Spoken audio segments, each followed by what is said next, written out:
In today's video, I'm going to teach you how to save your progress in Google Forms.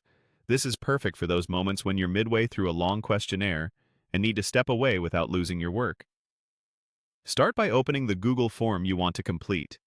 You can use the link you were given or access it from a website or email. Once it's open, take a quick moment to make sure you're signed in with a Google account. Look for your profile picture or initial in the top right corner of the page. If you're not signed in, log in before you start. Being signed in is key because your progress is tied to your account. Now begin filling out some of the questions. You don't have to finish everything in one sitting. As you type and select answers, Google Forms automatically saves your progress in the background. There's no Save button to click. It just happens while you answer.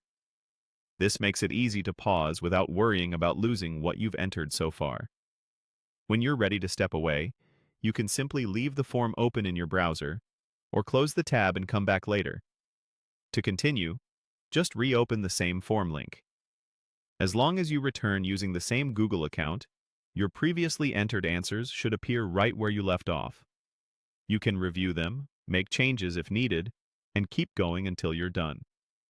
A quick but important note: this works only if the form is set up to collect email addresses or allows editing responses. Some form owners turn these settings off, which means your progress might not save between sessions.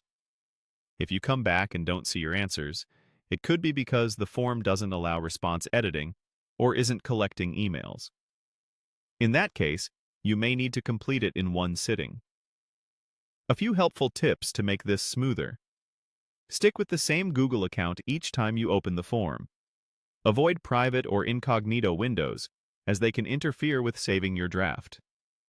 If you switch devices, just make sure you're signed into the same account and using the same form link. And if you're working on a shared or public computer, sign out when you're done to keep your information secure. That's it. Open the form, make sure you're signed in, answer a few questions, and let Google Forms do the saving for you. Then return through the same link to pick up exactly where you left off.